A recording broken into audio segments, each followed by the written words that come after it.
I think the fear that I have is that if you turn the big scary light on, you'll leave. And so why don't I just save you the trouble? Save me actually the trouble of having to feel the pain of somebody leaving once the big scary light goes on. Yeah, because then it's like they're rejecting you as you.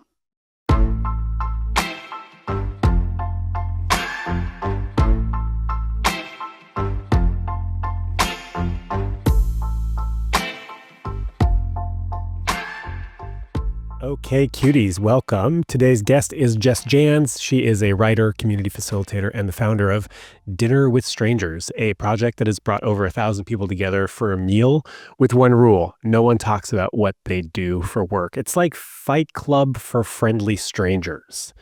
Her book, The Table Where We Meet, comes out July 14th, and one of its chapters starts with a line that I really love, which is, "My friends are the loves of my life, and there's no convincing me otherwise." So we set out to talk about platonic love and end up somewhere a little bit more personal about what it actually means to bid for connection with a stranger, like in your daily life, out in the world, which is something that I think we all could be a little bit better at, and that we're maybe losing the ability to do. Like, how do you just meet people out into the wild?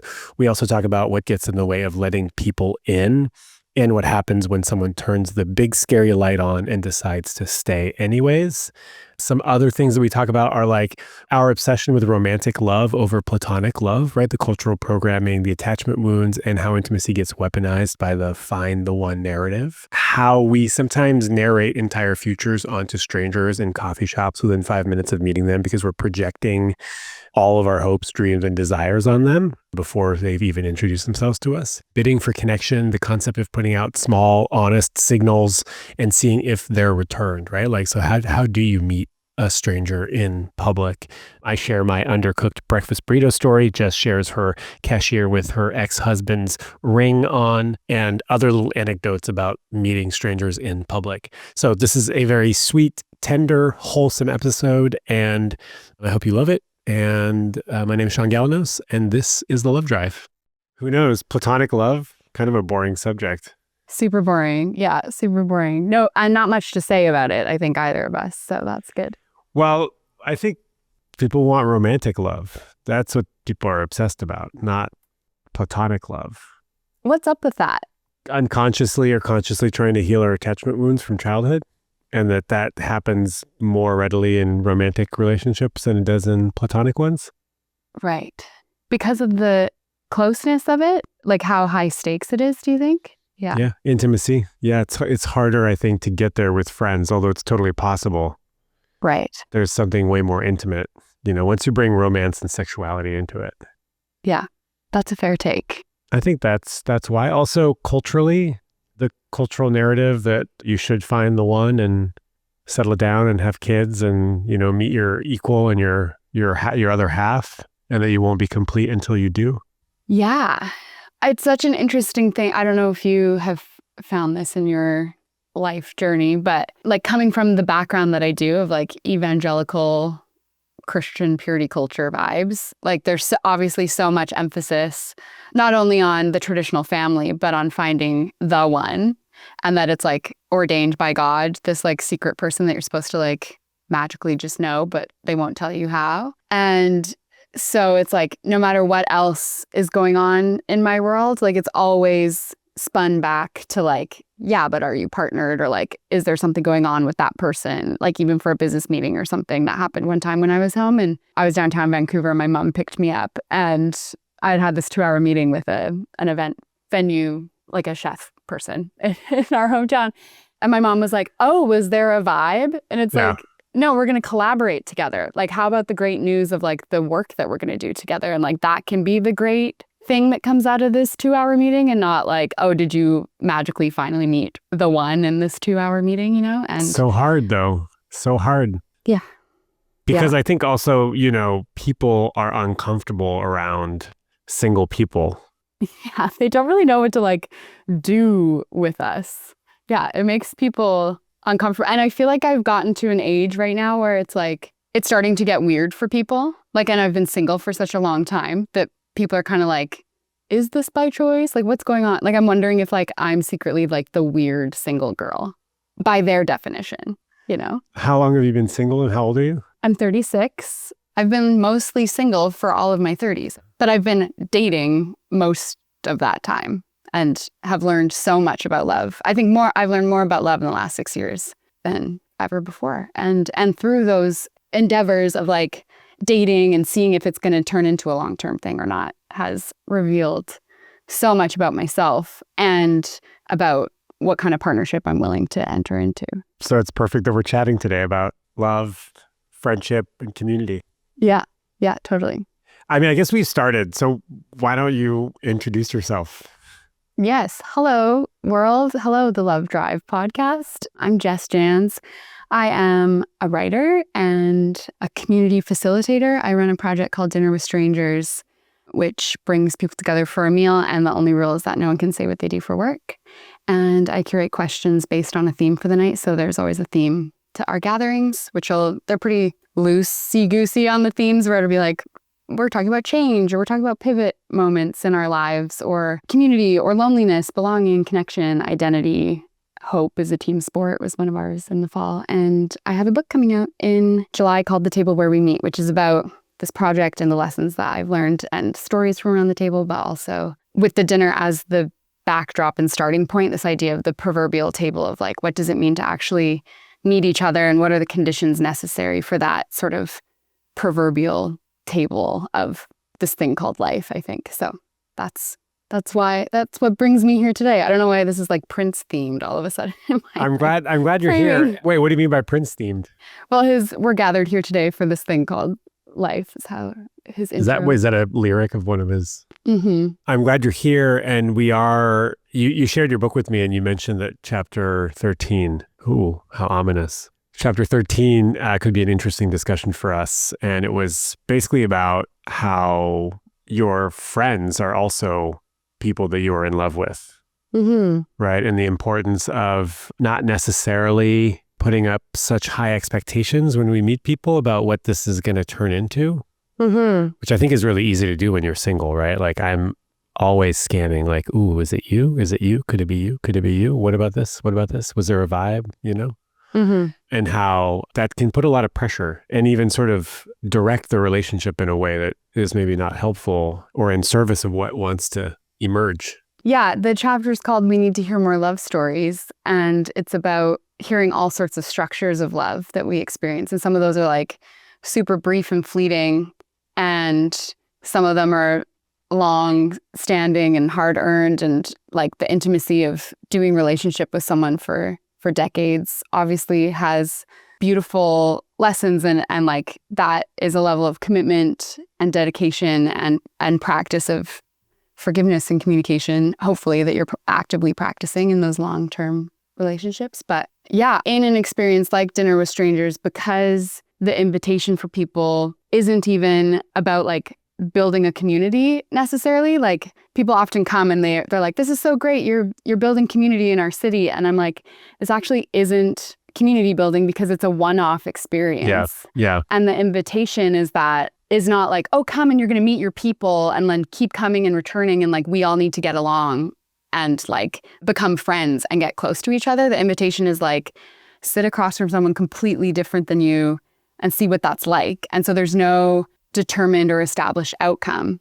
And I think that there are very few places where we practice that, where it's just like you can have a great conversation with someone and be inspired by them and be like, wow, see you never, like best, all the best, bless, and like go with God in your life. I think that it's changed the way that I think about meeting people, both like just out in the wild and in the real world, but also as potential love interests that like, I think subconsciously I have, I scan the room, I go into a coffee shop, I see a cute guy, and I can run with the narrative real fast of like, perhaps this is the person that I have like drawn up in my mind's eye, that like, this is the person I've been waiting for my whole life, instead of being like, oh, here's Steve. Who is Steve going to be in my world? Like, what can I learn from him? I'm like projecting all of my lifelong bullshit onto this stranger in a coffee shop within 5 minutes, instead of allowing that person to like introduce themselves to me as their unsuspecting bystander, the recipient of all of your hopes, dreams, and projections. The which is poor schmuck. that poor schmuck, which is what we do, if we don't have the awareness of our cultural programming, the upbringing that we've had, the kind of childhood that we had, the experiences, like we bring this stuff in for the most part unconsciously unless we've done that work. Mm-hmm. This reminds me of yesterday I went and got a breakfast burrito and I was eating in the park. There's like a little parklet near where I'm staying. And this woman came and sat down a couple of benches away. And I was listening to some music and I noticed she didn't have any headphones. And she was just kind of staring out into space. And I took my headphones out and I say, "Hey, how's your day?" And she goes, and I go, "Yeah, I know." And then it sort of ended there, but I was like, I feel like there's a little more here, And it's not that she was closed off, how's your day? Maybe not the question that's going to elicit the most amount of response, Mm-hmm. Mm-hmm. Although she also could have chosen to elaborate. But I said, the egg in my breakfast burrito is undercooked because there was like goopy white stuff in my burrito, which is like pretty freaking gross, It's devastating, especially if it's a high stakes burrito, if that's like the highlight of your day, where you're like, this burrito is really like carrying the weight of like positive, it's going in your gratitude journal, It wasn't, it didn't hold that much importance in my day yet thus far, and I go, so that's how my day is going, and she goes, wow, that is really, really disappointing. I've had that before and it's so gross. Mm-hmm. And then we started chatting about the local sandwich shop that we both frequent. And then, do you live in the neighborhood? And then it opened up into a little bit more of an interesting conversation about why her day was sort of And the fact that she's in a lot of transition and a liminal space. And it was a beautiful, 8-minute conversation. Mm-hmm. And then she said, "And now I have to go back to work. And it was really nice to meet you." And she got up and walked away. But there was a moment before I asked her, "How's your day?" where I almost stopped myself and said, "What's the point? Don't bother. Don't bother her. Don't bother having a conversation." And I'm glad that I did. And I let go of the expectation of what it could be. And it ended up being a really nice point of connection with just a random stranger. And it was, not a highlight of the day, but it was like an interesting conversation that I had. Yeah. I love that. I think that I've really been I've been challenging myself to engage with the world because I realized that I'm, as an artist and introvert, like super, super happy in like the confines of like the bubble of my internal world. And I'm dialed in all the time. Like I'm like people watching and I'm like picking up on what's going on, but like I'm not inserting myself or like introducing myself very often out in the wild. And my cousin Charlie last summer was driving across Canada with his family, and he stopped in Toronto and we like spent a day together, and we took his kids to the CN Tower here. And so we're looking around and it's like this melting pot of society, and it's like all these tourists from all over the world doing this like the most touristy thing you could, it's our best attempt at like sort of the Empire State Building here in Toronto. But so we're looking around and I'm like, wow, look at all these people. Who are they? But it was like a rhetorical question that I was putting out. And Charlie, who's like the most extroverted person in the world, he's like, yeah, don't you want to find out? And I was like, ooh, I don't know if I do, or do I? And I've been like obsessed with that question ever since. I've been like challenging myself when the opportunity presents itself, like the woman on the bench, to like be like, I'm going to bid here. I'm going to put something out, a little nugget, and see what happens. And sometimes it's amazing. Like last month, the cashier at the grocery store had this really cool like Art Deco ring on. And I was like, that's a really cool ring. I love how cool, like one of a kind, looks really cool. And she kind of like pulled a face and she goes, thanks, my ex-husband was a jewelry designer. What are you going to do? And she said so much with that one sentence, and like I was so grateful that she bid back. Like she didn't need to give that to me. And the moral isn't that. And then we talked for an hour and a half and she told me her whole life story. We just had this like in the midst of probably literally a conveyor belt of groceries for her and my errand running. We had this like mini human moment. And I'm always grateful when the bid is returned in kind like that. And you get to have those moments. And sometimes it totally fails. Like last week, someone's beagle was dragging this giant stick, which is awesome. Like a dog carrying a stick bigger than their body is like 10 out of 10. My favorite thing. I have so many photos of Roger with like logs, huge logs. And they're like, I can handle this. Like it's absolutely wonderful delusion that's like extremely absurd. It's incredible to witness. And so I looked at the owners and I was like, that's awesome. And they gave me nothing. And I was like, at first I was like, I am bidding for connection with my neighbors here. And then I was like, 20 people have probably commented on the stick, or like they're just on their coffee run for the morning. Who knows what's like, they don't owe me that, but I tried. Who knows and what's that's all going on. Yeah. And so your bench companion could have not engaged after your egg. The fact that you followed up with the egg comment. 2 bids, double bid. I'm Double a double bidding. texter. I'm an anxious girly. I don't care. I'll double text, triple text. It's all good. Triple texting has like a creative format that I think is really necessary sometimes. You just have to really let go of what other people think of you when you're triple texting. Well, I think a triple text is better than like a multi-paragraph, like a single text, but multi-paragraph. No wall. That's intense for me. Instead of like, oh, here are just some like bloopy thoughts. That's what a multi-text. Smattering of thoughts. Yeah, I double bid, and it was reciprocated. And to your grocery store encounter, last week I was doing less good. I just started antidepressants, and the first couple weeks can be a little like dicey in terms of side effects. And the cashier at this grocery store, which also happens to be the place where the woman on the bench said that her breakfast burritos weren't that good, but we'll keep the store out of the podcast. The employees are always a little like not that happy. It's kind of weird because it's a really nice grocery store and the owners are supposed to be really nice, but there's something going on with the staff there. They're always a little surly. And I think it might have to do with the area that I'm staying in is like pretty posh. And so maybe they're like people that live in those areas are maybe not as friendly, or it's like hard to say. Something's going on. Anyways, they asked me how I was doing and I said, not great, just started antidepressants. And they go, oh, wow, yeah, I get you. Holy shit. I have been there as well. It gets better. Wow. That's it. And it was like, do you want a bag with that? No. Okay, Right. Have a good day. Moment of humanness. Yeah. Okay, 2 things. One, obviously, this is just an anecdotal side note. Obviously, they're not, if you have unhappy staff, that is going to translate to the quality of the burrito that they're making because they are not taking care and love into the making of the burrito. You know, it's like, take care of your staff and they will take care of the yolky burrito. So that's one thing. Number one, yeah. Number Most one. importantly, wow, yeah. Hadn't drawn that parallel. Yeah. I think our love gets infused into the food we make, I think.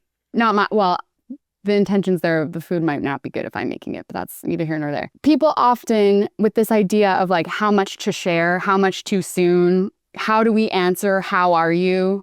Why do we ask, how are you, if we don't even mean it? That's another chapter in my book, is like, that's how we greet each other, but we don't even wait for the answer most of the time. And people will often ask with dinner with strangers because we're trying to get past small talk, but it's not like I'm asking, what's the worst thing that ever happened to in your life? Like, tell me, it's not about like asking for trauma dumping or like asking inherently like everyone have this competition of like share something hard, but I'm asking about your life, and being a human is generally, for most of us, has been a bit of a wild ride, and there's peaks and valleys and difficult things that we've had to overcome. And yet there's kind of this argument that it's like socially unacceptable when you are having a hard day to say to the cashier or the barista, kind of shitty, like my day's not going great, or giving them that real nugget. People would be like, whoa, man, didn't mean that, too much or something. And so I think that's there's like something really powerful about offering something real in that moment and being okay with the fact that someone's not going to pick up on that bid in that scenario of like, if it's going to be high stakes to say, I'm not doing well, and then someone to be like, okay, anyway, or like if they give a look of like overwhelmed by you sharing something, like giving a tiny glimpse of an accurate response to how are you doing, then we have to be okay with like that someone's might not respond adequately or appropriately or something like that. 100%. When we're willing to put ourselves out there, I would beg to guess that like most people are going to meet us, you know, and we will be like, not that it's about rewarded, but like we will be met in kind with our human moment. Or even the egg thing, it's like you're sharing this like like very low stakes universal thing. But that is so real when like I've had that where you're like, I don't know, lunch is minimum $17 any place in Yeah. North America these days, And so to spend your money on a lunch that ends up being disappointing is like a total bummer. And it's a low stakes bummer, but like we can all relate to that. And it is you're offering like this common human experience is like, hey, do you want to meet me here? Can we like meet around this theme of eggs? Or with the like going deeper with people of actually answering honestly and seeing if you can have a human moment even in the middle of your day in that grocery store. Yeah. My dad passed away almost 3 years ago this month. And I remember right after it happened, I was back in Montreal and I was obviously not doing that well, but always need coffee. And I'm a coffee shop guy. That's just where I go almost every day of my life. And the barista asked me how I'm doing. And I made a decision in that moment to say, not great. My dad just passed away. And she goes, wow, I'm really, really sorry. Coffee's on us today. Yeah. And that was it. That's it. She didn't go like, oh my God, like, do you miss him? It's just like, I'm so sorry. Coffee's on us today. And then, this is a coffee shop that I would go back to over and over and over again. And she mentioned one day, she was like, I'm really grateful that you did that you shared vulnerably because it makes me feel closer to you, it makes me trust you a little bit more. And it sort of helped develop our friendship where she was able to share things when she wasn't feeling that great, So it gave her the permission at least to be a little bit more authentic about what's happening for her. That's so beautiful. And I think we get so prescriptive of like what's appropriate and who we share what with whom and all of that. And like, the thing is that sometimes it gets overwhelming. Like I feel that way on like public transit sometimes, looking around and just being like, there's a universe in every single person here. And yet it's just, we can't possibly intersect our universes all over the place because we have to get from A to B and like, you can only take so much, but how, like, it's such a fallacy. Like if we don't start with some people or like take those opportunities when they present themselves, like how else are we supposed to meet new people or invite someone in or realize that we're not the only person who's gone through that experience? And yeah. It's a beautiful way of looking at it, right? Like if you think about all the people on the train and what they're all going through, I think I try and, fail often at putting myself in other people's shoes before making a judgment about how somebody's behaving towards me, right? Like if somebody cuts me off or if, I feel disrespected by somebody's behavior, it's like, oh, I have no idea what they're going through. Zero idea who's dying in their life right now. Yeah. I could take it personally, or I could just be like, oof, you know what? That's probably not entirely about me. Yeah. I have a hard time, it's like, I would hope that I'm a really empathetic, compassionate person. And then something happens to me in an airport where all of that goes out the window and like humanity becomes my enemy sometimes.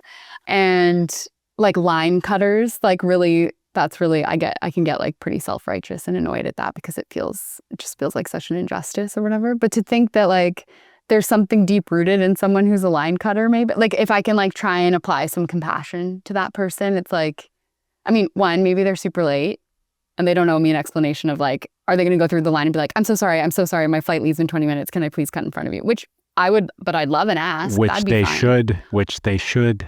But it seems like, given their air of like flippancy, it seems like that's probably not what's going on. But then you have to go like, oh, how sad that that's how maybe this sounds, well, now I'm pitying them, but maybe that's appropriate. I don't know. But going like, there's so much that's happened in their life for them to become that, to have that level of disregard for people. And that is sad. I'm reading Young Pueblo's book on clarity and connection. Do you know Young Pueblo, the poet? Anyways, there's one that I keep going back to, and it says, have you noticed how when you're trying to change somebody, it's usually to get them to be more like you? Ooh, ouch. And it's I don't like that. I don't like that at all. It's true because of how hard it is to be around people who are different. Yeah. It makes me uncomfortable. And so I would rather them act like me so that I can then feel comfortable. Well, and how often, like, that viral YouTube clip of the guy who's dancing at the music festival? Yeah. Love that. And he's like dancing alone, he's just in his own world. I was going to say on some sort of substance, but who knows? Just having unbridled by social constructs. He's like fully Expressing. in the moment, expressing, enjoying the music, dancing, embodied. And the video is obviously taken in a way that's, I'm explaining to the audience, I'm not mansplaining this video back to you. We're going to link it in the show notes, by the way. Please do. It's a beautiful moment. Like the video's taken in a way that's like, they're like, oh my gosh, get a load of this guy. Yeah. And then after quite a bit of time, one other person like leaps up and starts dancing with the guy. And then within it happens quite quickly after that, where like the whole crowd, like hundreds of people join. And it's like how quick we are to laugh and scoff because we can't even fathom that level of freedom, or like how much it brings up for so many of us, like not being embodied or not able to give ourselves permission because we want to feel that way. Like we go like, what are people going to think of me? Yeah. Total envy. Yeah. We did this recently at my friend's 50th birthday party. There was like, people were kind of like hanging back. There was a band and it was a great band, but they were hanging back, and then a couple people went up front, and then I went up front and I was like, we got this, let's do this. And like, it worked. Mm-hmm. We got enough people to, and then everybody was dancing. It was beautiful. Yeah. I have a question for you. Yeah. How are you? How am I? Did my therapist tell you to ask me this? I feel like I'm not deflecting. I'm just setting this up. Yeah. That this question is really hard for me. And naming a feeling is super, super hard. Basically it feels like my therapist needs to use like the feelings wheel with me, like kindergarten, like I am sad because I like immediately go intellectualize, or have to like feel like I need to like explain the merits of why I'm feeling the way that I am, or I just like completely avoid the feelings space. And so how am I is like a really hard question. It's like, how much do you want to know too? I think it's like gauging where to start with that in any given situation, not here, or not exclusive to here. This has been a really intense season, and it's like this huge project of this book has taken, many lifetimes, and it's on the brink, and I'm offering it out into the world and scared of inevitable, rejection that can come from some people are not going to like it, and presenting something that's been in the, not for public consumption yet for a really long time, and people are going to see what it's made of, and feeling like all sorts of insecurity about that. And yeah, in the midst of trying not to tie my existential worth to an outside project, feeling really sad about the state of the world, and having a lot of care and concern for how people are doing, and how, those are the topics that I get to engage in while promoting this book. Yeah. And then really thinking about, for 9 years, I've been hosting this dinner for strangers and doing this, just putting everything to just like, I'm riding this wave that's presented itself of like trying to make a career for myself. And in doing so, I think so often of like, who is Jess outside of all of this? And I'm like, I come up short pretty often, like to be able to like disentangle or find the separation between this work and these projects that I'm pursuing, which are so intertwined with like what I'm passionate about, what I care about, vocation, and how all that gets muddled into art so often. And then going like, how am I in my regular life that has nothing to do with those things? And I'm like, I don't even know if I've like spent any time with her, independent of all of this work wave effort thing that I'm doing. So those are some initial starting points for you. Well, no, I just wanted to know how you were doing.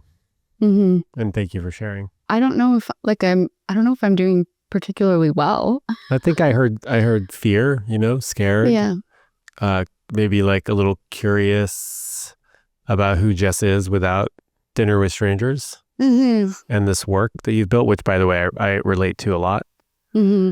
Because I've been doing some version of the Love Drive for 12 years. And it's like, oh, what if actually there's something else here? Or like, what am I without the Love Drive? Mm-hmm. Right? So I appreciate your honesty. Yeah. Also, just to draw a parallel to relationships, people put a lot of emphasis on like, oh, I'm in a relationship, I'm partnered. And then what happens when that ends, right? People who are in relationships for a long time, who are married or who are moms or dads or have a certain identity built into one thing. And then when that ends, what happens?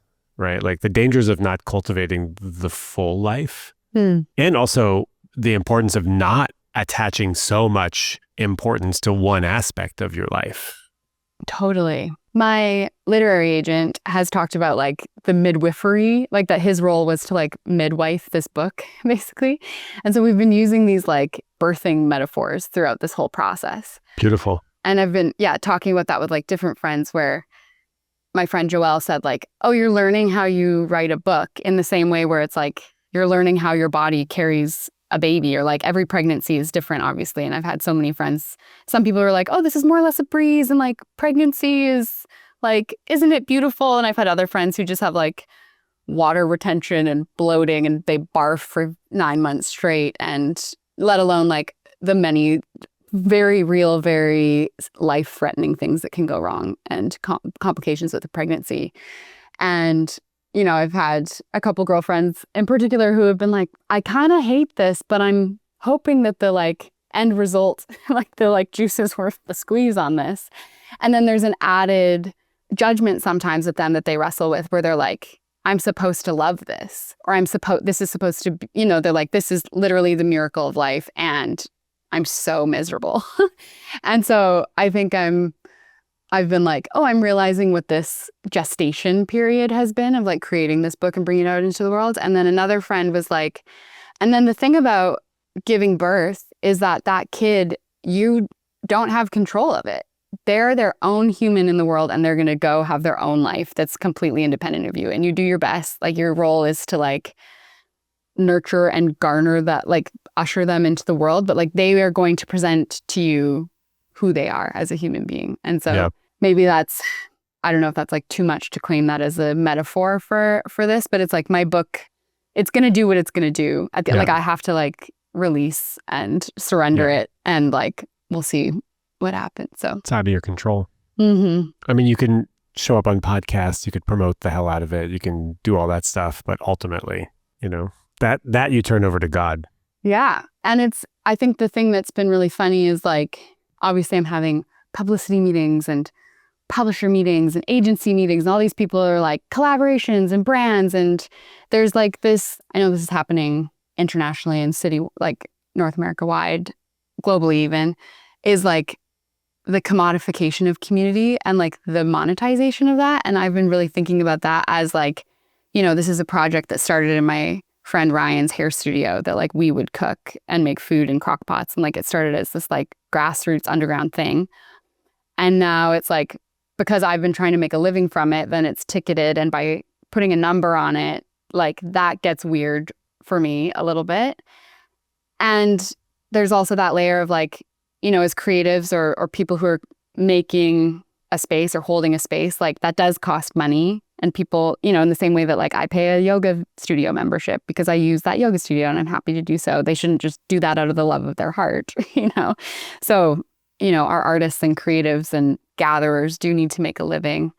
But so many people are asking like, how do we like kind of lasso the moon or lasso the like energy or momentum of this project? And like, what am I planning on doing with it if all goes well? And increasingly, I'm like, I don't want to do hyper curated, expensive multi-course dinners. I want to like have people over on Sunday and have my friends over while I'm folding laundry. And I want people to introduce themselves to their neighbors. And so I'm like a PR team's worst nightmare because I'm like not like capitalizing as much as possible on like, how do I grab the momentum of this? But it's like, I really feel this call, I guess, to like offer this book and these ideas to the world as a way for people to get inspired about like caring 10% more about their neighborhood and about the people in line in those coffee shops and considering how we're interacting with each other on a day-to-day basis. So if that's the gift and the way that I can like measure the success of this book is by like the amount of people who read it and go like, oh, but because of you, I called a friend that I've been avoiding texting because it's been too long. And so I just waited longer. I like finally sent that text, or I started hosting a monthly dinner or a meetup or a walk with a friend. Then like that to me will actually be so much greater than, I don't know, something flashy. But then I also go like, there is the hope that there's like some stability coming on the other end of this too. So who knows? Oh, well, I relate so much to all of that. I'm also not like a great businessman. I might be a PR person's worst nightmare because like I don't want to do high priced retreats and I don't really want to do courses. I just Yeah. want to have a great successful podcast where I can have super interesting conversations with people. And I would Mm, also want that to like earn me a good living, like that would be a dream. And I love that the work that you and I are doing has real impact on people, right? I also find it interesting that as someone who, leads these dinners with strangers, that you also kind of struggle with building community or getting out of your head or your apartment and have conversations with, people around you almost in the same way that I have made love my whole business and that I struggle with it quite hmm extensively. Yeah, I wonder if it's because it's like the exploration that we need in our world. And so we've Of just course. become obsessed with Yeah. like figuring it out, like inviting people in. I mean, I feel like that's like any art that I've made. Making art is like trying to like find a container for the like completely uncontained, overwhelming feelings and like being like, if I can encapsulate this in a song, it makes it feel a little bit held for a second, or writing a poem. And then when we share those publicly, then we open ourselves up to critique, but we also open ourselves up for someone to go like, oh my gosh, that song completely encapsulated how I feel in my breakup, or my inability to like say the right thing, or not bid when I wanted to bid with that person or something. And Totally. yeah, It does feel good to have people say, wow, that was really helpful. Thank you. I feel seen. I feel heard in a way that I haven't for a while. And that's the beauty of putting out, right. art, whether it's reels or poems or songs or drawings or words Mm-hmm. that help people identify a feeling that they are not as gifted putting words to or feelings to. Right. Speaking of community, I feel like it's kind of the answer to a lot of our problems. I have a friend who said, because I'm newly back in San Francisco, Mm-hmm. and I'm so grateful because I have community here. I'm grateful that I already have community here, so it's easier for me to plug back in, but I also kind of forgot who the friends are. And this new friend of mine said, oh, this is kind of cheesy, but what about if you put a list of the people that you know that live here so that you can have quickly at a glance see who is here in San Francisco or in the Bay Area that you haven't connected with in a little while, as Mm-hmm. sort of an invitation to maybe when you're feeling a little low or a little disconnected to reach out to people Mm-hmm. and start rebuilding sort of the network that I had here that was pretty rich and vibrant for a long time. And so I like that as an idea of like, okay, you've been in your place for a while. You think you remember who's here, but you might have actually forgotten some people that it might be fun to reconnect with. Right. Yeah. And it's so funny. I don't know if you do this, of like, even like friends who are in relationships too. Like I often go like, oh, they're busy and happy over there. Like I think about like my friend Sophie being like, oh, she's so busy because she's in a relationship. But like, of course, having someone for me to text her and be like, hey, what does your week look like? Like I third wheel with her and her husband all the time. And like there was a couple months ago, I hung out with her and she was like, yeah, I'm feeling so lonely. Like I'm like doing nothing social and I'm like not getting out of the house. And here I'm writing my own assumption that like I'm the pathetic person who like no one wants to hang out. Like we write all of these stories in our heads that aren't true. And the best way I think to interrupt them is to like take action and find out, because like what are the odds of that friend's gonna be like, no, actually, I've seen enough of you until now, like I need another 3 months before I see you again. Yeah. Like, I think it's just that I'm always so grateful when someone initiates plans, because I'm like, oh, I feel so seen. And like, you want to hang out with me? This feels great. Like, we haven't like ever left the like elementary school playground of like being asked to come out and play. And there's a director here in Toronto named Sasha, and she's like ritualized a lot of her social time. Like she shares a Costco membership with a friend. And so they have like every other Tuesday, they have a standing date to go to Costco. And it's like, some people might be like, oh, that's so unsexy to have like a standing grocery store date. But it's like, that's how she has her like hour and a half catch up with that friend, and how they like stay. There's so much life that happens in that Costco run. And she has another friend who they always have breakfast every Friday, because evening plans can get so, it's like, oh, my mother-in-law's in town, or, there's a concert that night. So even if you were trying to have like a serial hangout with a friend every Tuesday or something, that can get scooped up really quickly. So they were like, oh, mornings are way easier to like stick to. And yeah, I've been thinking about how to, I don't know if that's like gamifying, that sounds wrong, but it's something to think about. I think as someone with ADHD, as I do, like I can get object impermanence a little bit with friendships that I'm like, oh my gosh, I haven't talked to that. They feel close in my brain. And I'm like, oh, I actually haven't seen them in 4 months. I should probably do something about that. So I like this idea of a list of being like, who have I reached out to this week or who have I checked in on? Yeah, as a good antidote. I mean, the Costco thing is a great idea. It might be illegal according to their terms of service to share the membership. So hopefully nobody is listening. Okay, but speaking of singleness, like there's a single tax. Oh my God, don't even get me started on the overwhelming price of being single. You should let us have this one thing, Costco. Don't worry about it. And Netflix. And Netflix. No, it's true. It's expensive. I keep saying like we have to pay our own. People complain. Like people are like, Sean, you sound like a fucking little bitch, but I can't split my rent. Yes. I can't split any of that stuff. It's all on me. Travel's more expensive. Streaming music, travel. When we travel, I can't split the fucking room.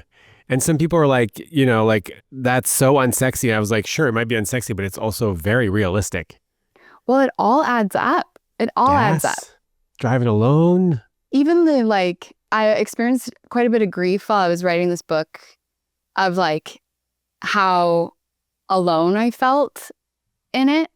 And like being single at the time, like being single through the process of writing the book, the fact that I couldn't close my laptop, leave my room and go like debrief and metabolize what I've been thinking about. Sounds so nice. And, I've said that to a couple of friends and they're like, if it makes you feel any better, my partner would be useless at that. Like they wouldn't know how to like interact with the swirl of the creative process or something. My partner would be able, hopefully, to support me in some way. I hope so. I hope that they'd be interested in that. I think I've become more privy to it since then, that I'm like, how often I'm just like so alone and like very deep in the dark, into the dark spiral place of my mind, because there's not the interruption of a person that you're like interacting with. And even over the holidays, I was at my parents' house for a couple weeks, and like the ongoing conversations that like continue on because you're in each other's space all the time, of like we'd have an initial talk and then 4 hours later I'm like unloading the dishwasher and my dad might be like passing through and he's like, oh, and another thing I was just thinking about that we were talking about this morning, or like, oh, this, like, and then we're in the car together, and like how much it's just made me think like, oh, how much of that stuff am I not experiencing right now in my life, because I'm just like doing a lot on my own these days. So yeah, there's a lack of continuity. Yeah. That it probably feels really nice to be able to just sort of pick up a conversation, multiple threads of conversations over a long period of time with somebody that really knows you. Have you developed that in platonic friendships in your life? Like, have you like to any extent? Yeah, I think there's some element of it, but I think it's just not the same as when you're with somebody, doing the daily in and outs of life. Mm-hmm. I've been single for a good portion of my life, probably more than I haven't, more than I've been in a relationship, for like the dateable part of my life. Mm-hmm. And I'm like pretty picky about who I choose to partner up with. Yeah. I'm also coming up on some like really real attachment wound stuff that is like highlighting just how difficult it is for me to stay in a relationship. Mm-hmm. It's not like a fear of commitment or like a fear of intimacy. It's much more like primitive than that. Yeah. And that's hard. It's been hard to grapple with that, this like fundamental difficulty of like staying in a relationship because of how threatening that feels. Just got to drop that there. Yeah. Thank you for sharing that. Being known is horrible. It's so painful. I mean, and so beautiful. I'm being facetious. Obviously it's so lovely, but it's like, it's so much nicer when we're in control of like the smoke and mirrors and like only letting people into a certain place and not into the like fully exposed light, ugly overhead, scary light on, like just being like, this is everything. No, thanks. The thing is like, what I'm experiencing is that, the lights don't come on until you get triggered and then they're on immediately. It's not like, hey, careful, shield your eyes, I'm going to turn the big light on. It's like Right. something happens, the lights get thrown on, and then, shit just got real. Yeah. In a pretty scary way. I've been very good at bolting and like keeping people from that experience at all costs. And it's cost me for sure of being like, I'm gonna like, no need for you to enter, like we're not even in the room with the big scary light, like, as a result of that. Well, don't we have a ton in common? I think the fear that I have is that if you turn the big scary light on, you'll leave. And so why don't I just save you the trouble? Save me actually the trouble of having to feel the pain of somebody leaving once the big scary light goes on. Yeah, because then it's like they're rejecting you as you, It's like, I think there's what is the word for this? Where, well, self-sabotage, I think is what I'm looking for. Of like when you don't put your heart, I mean, I've done this with art for a lot, like in my 20s and playing music. It's like I wouldn't dedicate the time and like pour my heart and soul into things. And I would do things really last minute so that I would be able to be like, oh, well, it's just something I threw together. So if it's rejected, it's okay because I didn't even it's not really my best foot forward or my best offering. And so obviously for you to put your heart and soul or invite someone into that space and be rejected of like the truest side of you versus someone who meets you and rejects you for just like in a 10-second or 2-hour interaction. It's like, well, they're lost. They don't know. Like they're not rejecting the truest part of ourselves. The other ones know. Right? They know and they went, no, thank you. Right. But also maybe even more scary for someone to see you with the big light on and go like, okay, yeah, I could deal with this. I'll stay for this. And it's like, okay, you will? Oh. I had this moment. This is like such a kind of an embarrassing thing to admit, but I had a... We're here for it. I had like epiphany watching that like love story show, the like JFK Carolyn Bessette reenactment thing. Oh, I haven't seen like, it's whatever. They took some like creative liberties with their story, I think, and people are kind of upset about it, but very entertaining, whatever. I watched it and there's this very famous, there are these paparazzi photos from back in the day where JFK Jr. and Carolyn were like having like a public like dispute in Washington Square Park, and they're like screaming at each other and like she's shoving his chest and she threw her engagement ring at one point and he's sitting on the curb like just like distraught. And like, first of all, how crazy to have the public like just streaming that is wild. So they reenacted that in this show, and like it's quite one could argue like not a maladaptive way to communicate with each other, and like kind of destructive or like not effective, or like their name calling and screaming and shoving. Like I think we can all say like it's not great, not ideal, not ideal, not your most shining moment. And I think just wiring and upbringing and attachment and all my own bullshit of like I would have thought like, oh, that's a toxic person, you need to break up with them immediately. Or if I were to act imperfectly and not at my best, that someone's going to like immediately reject me. And in the show, they suggest they have this terrible fight, and then it ends up they're like standing in a doorway outside their building, and they show up as their truest selves, and they actually have this like really beautiful breakthrough. And they say all the things they haven't been saying for months, and like they actually meet each other totally regulated after this like ugly fight that they had. And it was like, I don't know, there was something about it for me that made me realize that like, oh, maybe even when we do things imperfectly, like we find something on the other side of it, and there's not this binary like you're either a good communicator or a bad communicator. Like we're just humans that are like doing the best that we can, and we need to take ownership and accountability for that. But like sometimes we mess up, and that doesn't mean that we're like unworthy of love or that the relationship is a negative one, I mean, it's all about how couples or friends repair. Mm-hmm. It's not how the conflict happened or what happened during the conflict or how nasty it was. It's like, are you able to repair it? Do you have the tools to repair? Yeah. That's what matters. That's what the Gottmans, talk about being one of the most important predictors of whether couples will stay together is their ability to repair. Yeah. Yeah, totally. Which, okay, this kind of leads me to like a funny like question, we're also going to do like a rapid fire. I've got some rapid fire questions for you. Okay, great. I'm terrible at those, but I'll do my best. Okay, great.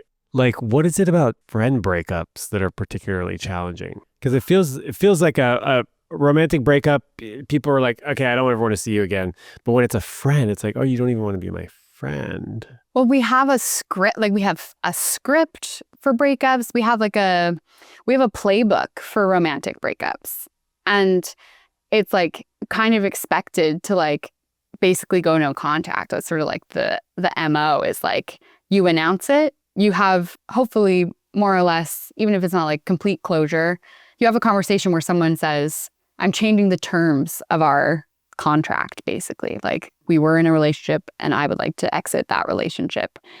And we so often don't have that in friendships because we just by default they're supposed to last forever, I guess. And yet they don't. Like there's been so like in my late 20s, I think there was like this shift with quite a couple friends where it was like people that I thought were like my ride or die, like my best friend in particular, we don't really talk anymore. Like we had a fracture and we didn't talk about like we didn't talk for a year and then like things are good now, but like we don't see each other. Like we don't hang out. I haven't seen her in a couple of years, and it's like truly devastating. And there's like a lot of, I felt shame of going like, I'm the vulnerability sharing connection person. Like, how could I have a tumultuous, unexplained fracture like this in my life? And like what went wrong and no explanation to it. And then what am I supposed to do with this feeling that like this deep grief of losing a person and like having no understanding why? We have to grieve it. Yeah.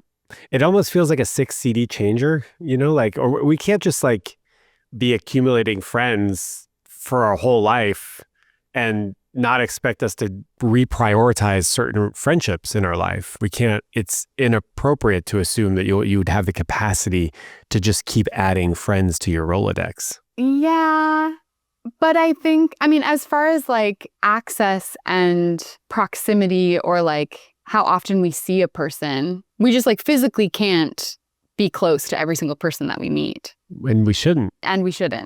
But it's like there are people that I meet that are like, your soul people that like, I have so many people that I catch up with once a year who, if I was in a pickle or a bind, they're not like, oh, we already had our annual catch up though, Jess. If I was like, happened to stumble upon them in a moment of crisis or something, I'm sure that they would show up for me. But then it's like, who are the people in that emergency contact or like getting you out of, like showing up in devastation and grief and all of that kind of stuff. Like who are the people that you're calling in your darkest moments? There's only so many people we can handle.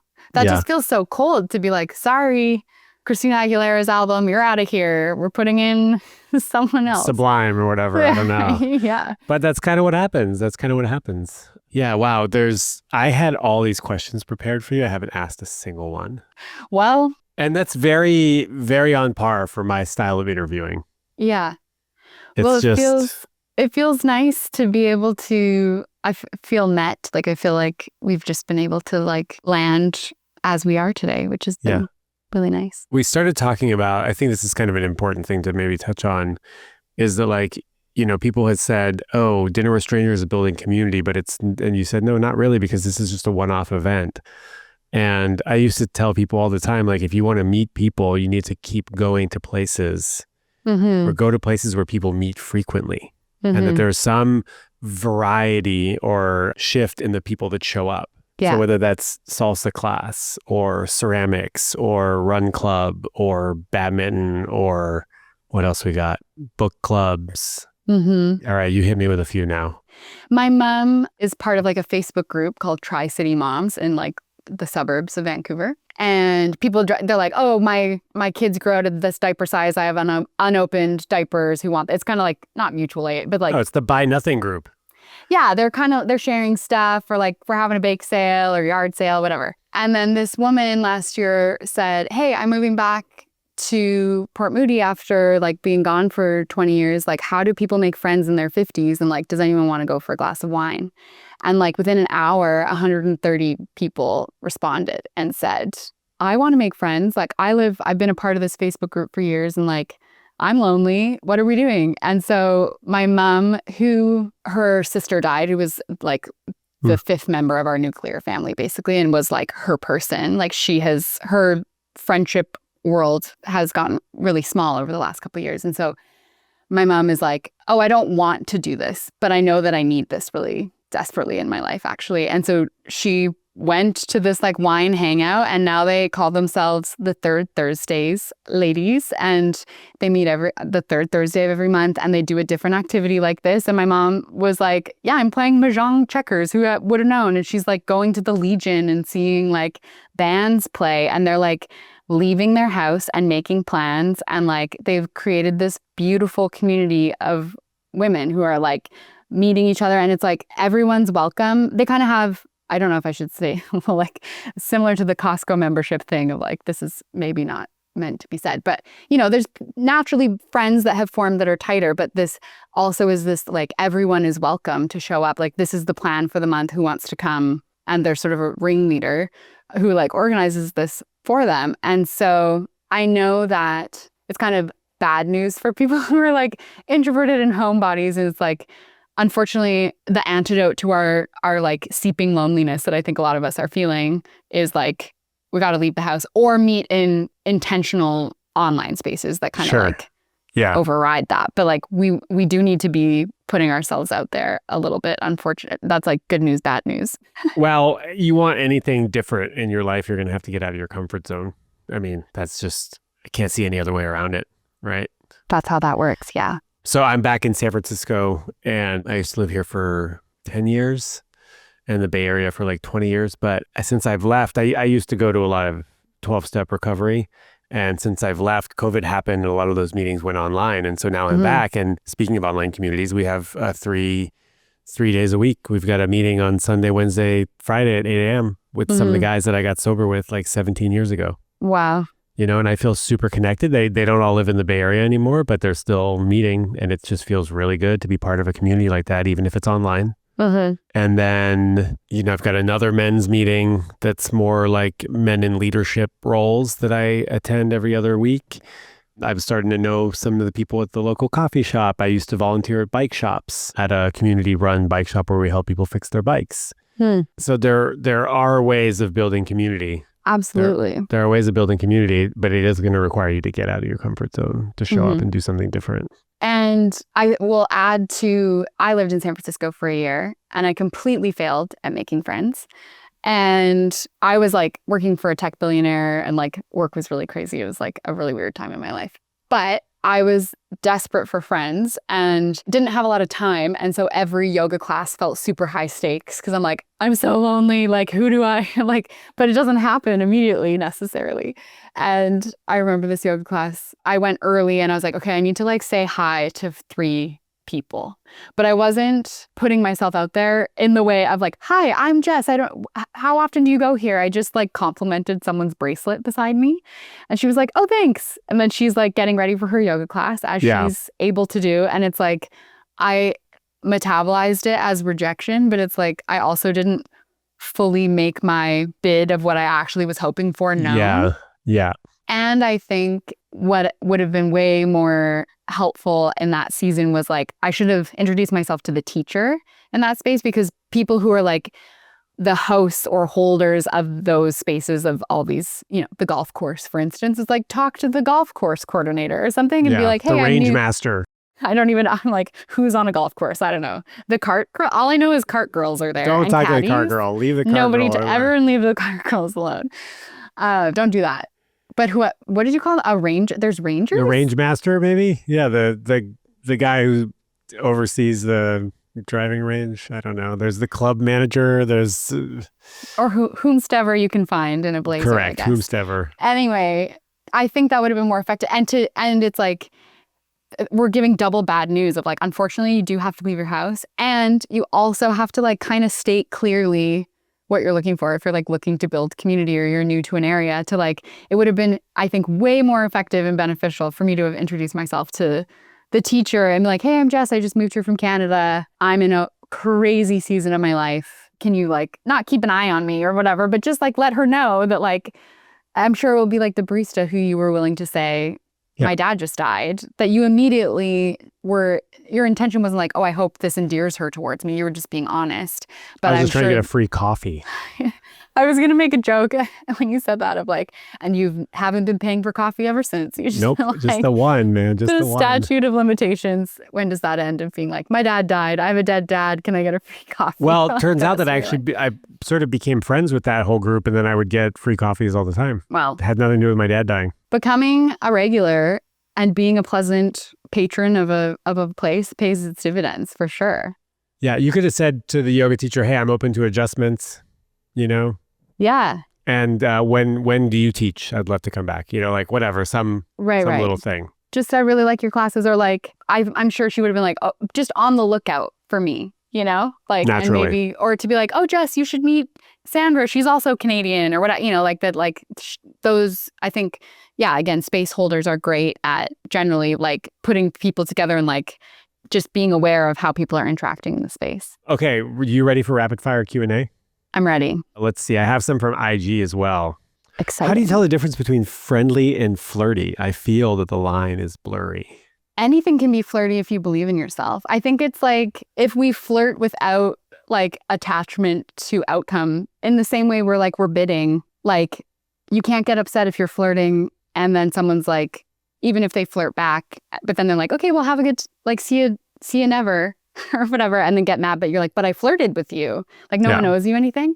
Yeah. And I feel like I'm just like, I love a flirt with an old person. I'm flirting with babies. I'm out there flirting. Like I'm flirting with everybody. And it's just like, isn't flirting just cheekiness and a little like kind of teasing and stuff? Like it's a playful way to engage with life. Yeah. That has some ambiguous undertones of maybe something a little unsaid. Eyebrow raise. Eyebrow raise. But I do love this idea of not being attached to the outcome or having expectations about how a certain thing should go or be received. Absolutely. But we're also not saying like, we're not saying like, I fuck everybody you meet. Correct. Right? We're also not saying that. We're not saying that. We're not saying that there's like some overt sexual undertones to all of your communications. Well, because in order for I fucking to happen, it has to be consensual and reciprocated, or else you're just being a fucking certainly creep. Doesn't have to be, but it would be better if it were. I've never actually thought about that of like, yeah, I guess you like perceive someone I fucking you and you either respond or you don't. So it's not necessarily a reciprocal thing. I think women are the recipients of a lot of non-consensual I fucking for sure. Yes. Yeah, that's fair. Okay. Having a hard time taking emotional distance from a close friend I'm also in love with. Is that a question? Yeah, we have to like kind of read between the lines here. I guess what do I IG do? Boxes. Yeah, what do I do? Can you read it again? I'm having a hard time taking emotional distance from a close friend that I'm also in love with. What do I do? I think you stay the course, and emotional distance is hard. Amazing. Stay the course. Yeah. I would say, if this hasn't been explicitly discussed, the fact that you are in love with your friend and you're wanting to try to maintain some emotional distance, I think you're going to really struggle. Mm-hmm. So either talk about it or take some space from the relationship. Yeah. Because how terrible for you to be in a pining, unrequited love situation with someone who wants to just be your friend. I would personally have a hard time without taking some space to recalibrate to friendship only. Right.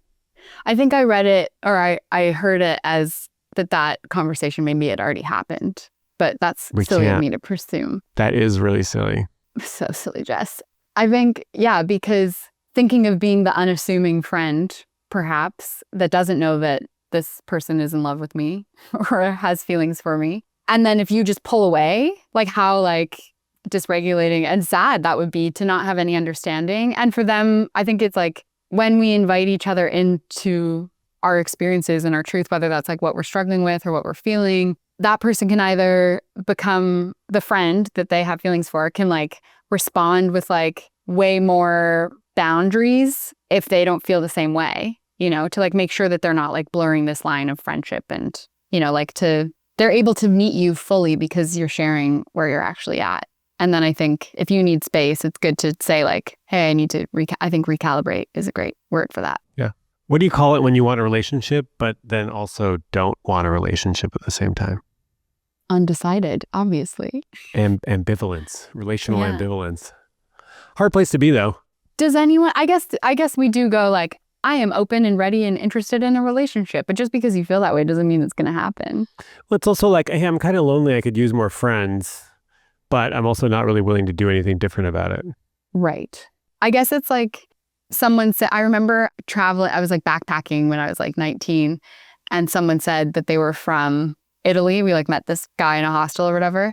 And he was like, I'm Italian. And my friend I was traveling with was like, oh, I've always wanted to learn Italian. And he was like, no, you don't. You don't want that. She's like, yes, I do. And they had this argument. And he was like, if you wanted to learn Italian, you would. And I'm like, her argument was like, I don't know if it's that simple. Like, we can want something, but it's just like, we don't have the capacity for it. It's not the priority right now, but it can be on the like vision board of someday, you know? But until she starts learning Italian, like she needs eventually to like take action towards that thing if she's really meaning it, you know? Yeah, well, someone saying, oh, I would like to learn Italian someday, one thing.